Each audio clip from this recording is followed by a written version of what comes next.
हिमालय की गोद में बसा सिक्किम प्रकृति, संस्कृति और आध्यात्म का अनुपम संगम। 16 मई 1975 में 36वें संविधान संशोधन द्वारा सिक्किम भारत का 22वां राज्य बना और लोकतांत्रिक शासन की स्थापना हुई। इसके पश्चात विभिन्न नेतृत्वों के माध्यम से राज्य ने स्थिर राजनीतिक परिवर्तन और विकास की सशक्त यात्रा तय की। आज 50 वर्षों की इस गौरवशाली यात्रा में केंद्र सरकार के सतत सहयोग और दूरदर्शी नीतियों ने सिक्किम की प्रगति को नई ऊंचाइयां प्रदान की है। इस विकास यात्रा के साथ सिक्किम ने केवल प्रगति ही नहीं की, बल्कि राष्ट्रीय सुरक्षा और पर्यावरण संरक्षण दोनों के प्रति अपनी जिम्मेदारी को भी समान रूप से निभाया है। अपनी भौगोलिक संवेदनशीलता के बावजूद देश के सबसे शांतिपूर्ण और सुरक्षित राज्यों में से एक है, जो राष्ट्रीय सुरक्षा के दृष्टिकोण से अत्यंत महत्वपूर्ण भूमिका निभाता है। हर घर तिरंगा अभियान में राज्य की व्यापक भागीदारी, नागरिकों की गहरी देशभक्ति और राष्ट्रीय एकता की सशक्त अभिव्यक्ति है। माननीय प्रधानमंत्री जी के स्वच्छ भारत और हरित भारत के संकल्प को सिक्किम ने आत्मसात किया है। सिक्किम भारत का पहला सिंगल यूज प्लास्टिक को बैन करने वाला एवं खुला में शौच मुक्त राज्य बन चुका है। वर्ष 2016 में माननीय प्रधानमंत्री जी द्वारा सिक्किम को भारत का पहला 100% जैविक राज्य घोषित किया गया और सिक्किम इफ्को ऑर्गेनिक्स के माध्यम से किसानों को बेहतर बाजार और आय के नए अवसर प्रदान करते हुए जैविक खेती को निरंतर बढ़ावा दिया जा रहा है। सिक्किम आज देश का गर्व है। इन 50 वर्षों में सिक्किम प्रकृति के साथ प्रगति का मॉडल बना, बायोडायवर्सिटी का बहुत बड़ा बगीचा बना, 100% ऑर्गेनिक स्टेट बना। एक पेड़ मां के नाम अभियान की भावना को आगे बढ़ाते हुए मेरो रुख मेरो संतति पहल के तहत हर पेड़ को संतान समान स्नेह और संरक्षण देकर वृक्षारोपण को जन आंदोलन का रूप दिया गया है।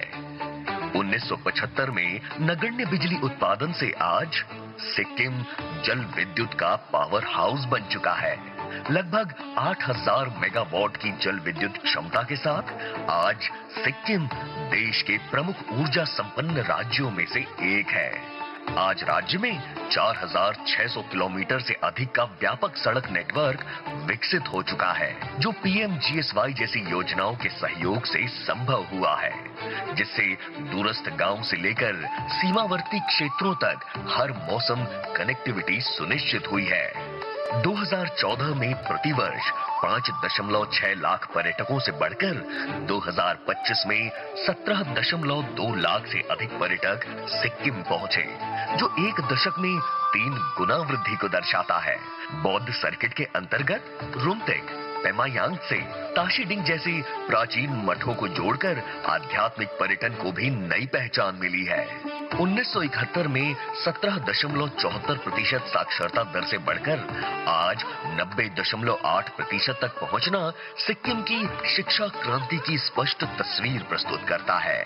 माननीय प्रधानमंत्री जी की समग्र शिक्षा और पीएम श्री योजना के अंतर्गत 47 पीएम श्री विद्यालयों की स्थापना तथा NIT Khamdong, central university, Kanchenjunga state university और Netaji Subhash Chandra Bose university of excellence जैसे उच्च शिक्षण संस्थानों ने गुणवत्तापूर्ण शिक्षा के नए आयाम स्थापित किए हैं। 2014 में शिशु मृत्यु दर 19 से घटकर 2025 में मात्र 5 रह जाना स्वास्थ्य क्षेत्र में एक उल्लेखनीय उपलब्धि है। माननीय प्रधानमंत्री श्री नरेंद्र मोदी जी के आत्मनिर्भर भारत के विजन के अनुरूप वन फैमिली वन एंटरप्रेन्योर योजना राज्य के प्रत्येक परिवार से एक उद्यमी तैयार करने का संकल्प लेकर आगे बढ़ रही है। इन समग्र विकास प्रयासों के परिणाम स्वरूप सिक्किम आज प्रति व्यक्ति आय के मामले में देश में सर्वोच्च स्थान पर है। सिक्किम की भौगोलिक संरचना जहां इसे अद्वितीय बनाती है, वहीं प्राकृतिक आपदाओं के प्रति संवेदनशील भी बनाती है, जिससे कभी-कभी सड़क संपर्क और जनजीवन प्रभावित होता है। ऐसे समय में माननीय प्रधानमंत्री जी और केंद्र सरकार द्वारा प्रदान किया गया सहयोग तथा पोस्ट डिजास्टर नीड असेसमेंट के माध्यम से सिक्किम ने हर परिस्थिति में अपनी विकास यात्रा को निरंतर आगे बढ़ाया है। माननीय प्रधानमंत्री जी 50 वर्षों की यह यात्रा केंद्र और राज्य के सहयोग की, भारत मां के प्रति समर्पण की और सिक्किम के हर नागरिक के परिश्रम की कहानी है। आपके दूरदर्शी एवं प्रेरणादायी मार्गदर्शन में विकसित भारत 2047 के संकल्प के साथ सिक्किम अपनी प्रकृति, संस्कृति और जनशक्ति के साथ आगे बढ़ने के लिए संकल्पबद्ध है।